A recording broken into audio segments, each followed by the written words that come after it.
Tuan-tuan dan bapak semua, selamat datang ke channel Fels Lifestyle. Terima kasih sudah bersama di dalam channel ini sehingga saya dapat mencapai 100.000 subscriber. Sokongan Anda saya amat hargai. Saya dahulukan dengan ucapan ribuan, jutaan, berbilion terima kasih.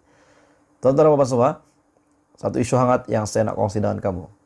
Baru-baru ini tular di media sosial berkenaan dengan Pandora Papers.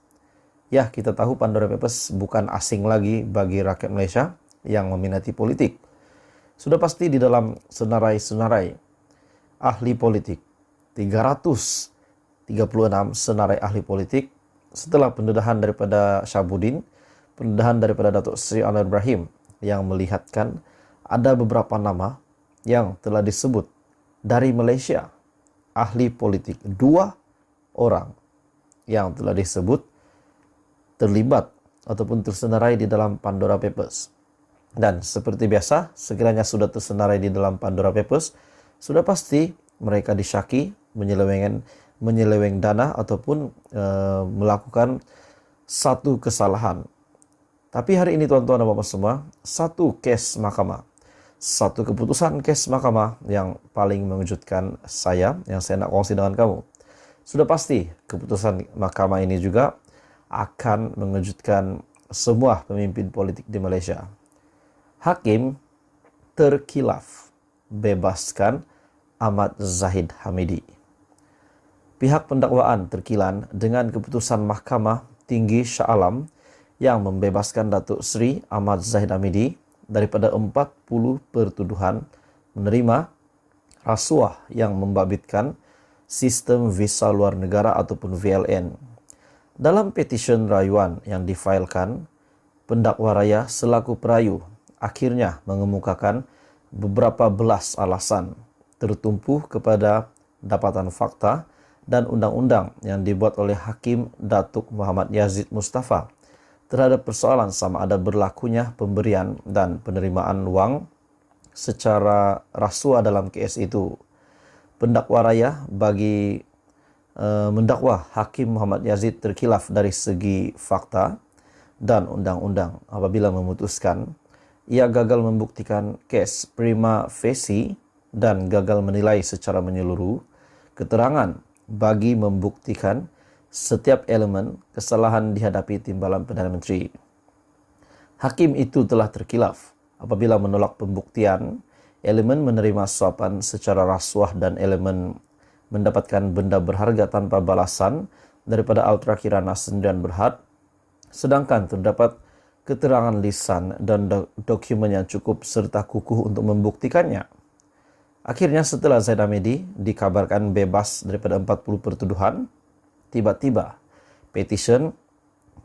satu petisyen telah dibuat mengemukakan beberapa belas alasan. Di dalam kenyataan ini 14 alasan yang membolehkan Zahid untuk tidak terlepas daripada 40 pertuduhan tersebut. Pendakwaan turut menyatakan hakim berkenaan tersalah arah ketika menolak keterangan mengenai penghantaran rasuah kepada Ahmad Zahid apabila membuat perbandingan fakta antara kes tersebut dengan kes rasuah Datin Rosmah Mansor berhubung projek solar hybrid. Dakwah pendakwaan, hakim tersebut tersalah arah dalam menilai kredibiliti saksi-saksi pendakwaan apabila gagal untuk mengambil kira bahawa mereka tiada motif jahat ataupun terselindung ketika memberikan keterangan mengenai pemberian atau penghantaran wang kepada timbalan Perdana Menteri. Hakim bicara terkilaf apabila menolak bulat-bulat keterangan saksi pendakwaan bukan sahaja atas alasan yang rapuh dan tidak munasabah, malah mengambil kira keterangan yang tidak relevan, tidak pernah dikemukakan, serta membuat rumusan berdasarkan keraguan yang diadakan.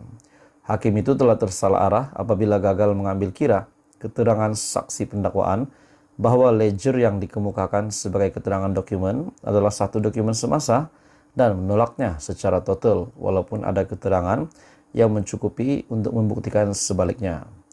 Rayuan pendakwaan ditetapkan untuk pengurusan kes pada 10 Januari depan di Mahkamah Rayuan. Jadi, tuan-tuan dan bapak semua, pihak pendakwaan yang terkilan dengan keputusan Mahkamah Tinggi Shah Alam yang membebaskan Zahid daripada 40 pertuduhan.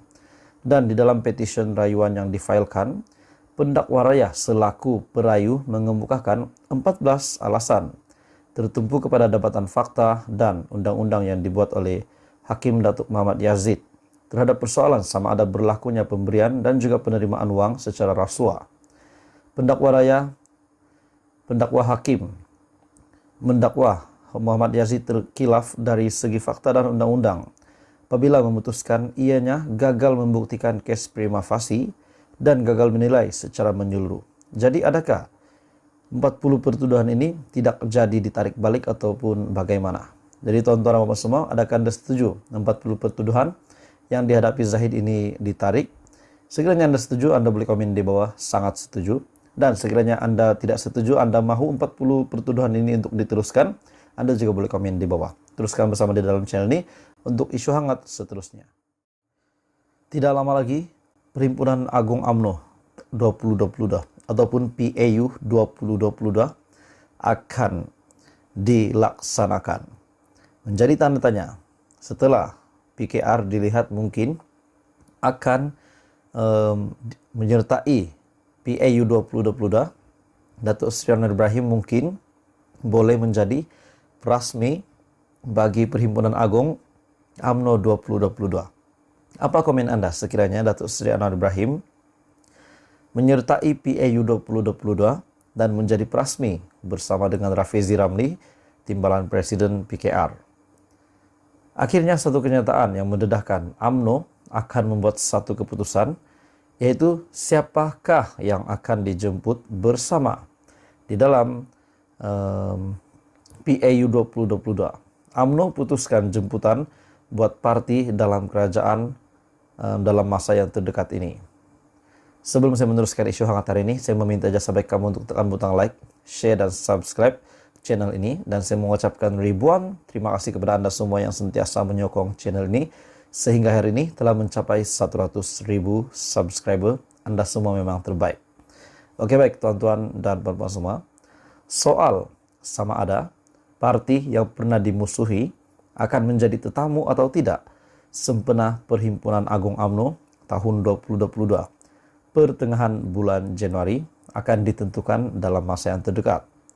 Setiausaha Agung UMNO Ahmad Maslan akhirnya buat keputusan di mana untuk memanjangkan jemputan kepada parti lain yang akan dibincangkan MKT ataupun Majlis Kerja Tertinggi terlebih dahulu. Kata Ahmad Maslan, MKT UMNO akan mengadakan mesyuarat bulanannya pada 5 Januari ini dan isu terbabit akan dibincang dan diputuskan. Kami akan bincang soal jemputan kepada parti dalam kerajaan perpaduan dalam mesyuarat terdekat itu. UMNO dan BN kini merupakan sebahagian daripada kerajaan persekutuan yang dipimpin Perdana Menteri Datuk Seri Anwar Ibrahim. Saya boleh lihat di sini tuan-tuan dan puan-puan semua. Saya rasa UMNO mempunyai sebab yang kuat untuk menjemput Perdana Menteri daripada Pakatan Harapan untuk menjadi salah satu jemputan rasmi ataupun mungkin jadi prasmi di dalam Perhimpunan Agung UMNO 2022. Kenapa saya kata begini? Sebab di dalam kerajaan perpaduan hari ini, pimpinan Datuk Seri Anwar Ibrahim sudah pasti untuk menghormati Perdana Menteri sebagai kerajaan perpaduan, sebagai Perdana Menteri. Sudah pasti jemputan ini akan menjadikan Perhimpunan Agung UMNO itu diwarnai dengan kehadiran Perdana Menteri. Dan saya rasa Zahid Hamidi pun berfikir benda yang sama. Tapi apa komen Anda tuan-tuan dan puan-puan semua? Adakah alangkah indahnya sekiranya Datuk Seri Anwar Ibrahim bersama dengan kepimpinan PKR yang lain menyertai Perhimpunan Agung UMNO 2022? Untuk rekod, Datuk Seri Anwar Ibrahim merupakan pengurusi PH sekaligus Presiden PKR. Kedua-dua parti itu merupakan seteru UMNO sejak sekian lama. Namun, hasil PRU ke-15 yang diadakan pada 19 November yang lalu, yang baru-baru ini, tiada mana-mana parti berjaya membentuk kerajaan secara sendirian. Dan akhirnya mereka bergabung dan membentuk kerajaan perpaduan hari ini. Jadi, adakah relevan untuk UMNO menjemput Datuk Seri Anwar Ibrahim bersama dengan Rafizi? Dan apa yang akan berlaku? Persoalannya, pertama, apa yang akan berlaku sekiranya mereka benar-benar menjemput Datuk Seri Anwar Ibrahim? Adakah ini akan menampakkan kerajaan perpaduan ini memang benar-benar berpadu? Dan apa pandangan rakyat dan pengundi dan penyokong baharu Datuk Seri Anwar Ibrahim ataupun penyokong baharu kerajaan perpaduan?